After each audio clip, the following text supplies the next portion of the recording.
બુધવારની મોડી રાત્રે કે પછી આજે ગુરુવારે વહેલી સવારે ઊંઝા તરફથી આવી રહેલી એક ટ્રક કાંસા એને વિસ્તારમાં આવેલા રામદેવ પીર મહારાજના મંદિર સામે અચાનક કોઈ કારણસર પલટી ખાઈ ગઈ હતી।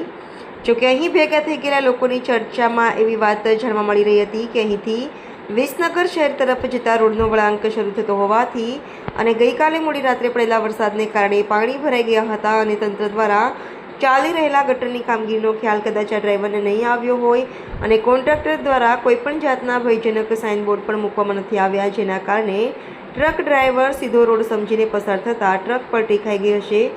જે હોય તે પણ કોઈ પણ કામગીરી ચાલતી હોય ત્યારે કોન્ટ્રાક્ટર દ્વારા સાઇનબોર્ડ લગાવવા જોઈએ તેવી ચર્ચા લોકો કરી રહ્યા હતા।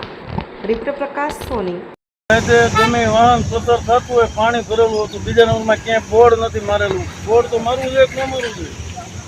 આગળ પાછળ ક્યાંય ડ્રાઈવરનું બોર્ડ તો હોવું જોઈએ ને, કે રસ્તો સિંગલ થાય છે એવું લખેલું એક બોર્ડ તો હોવું જોઈએ ને। આ બોર્ડ માર્યા વિનાની તમારી આવી રીતે સત્તા અધિકારી જે તે હોય એ સત્તા અધિકારીને ધ્યાન તો દેવું પડે કે ન દેવું પડે?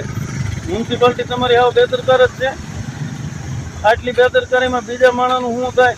આ તો નથી કોઈ જાનહાની થઈ હોય તો તમારી મ્યુનિસિપાલિટી થોડી આપી દેવાની છે, કોઈ મરી જાય ગુજરી જાય તો।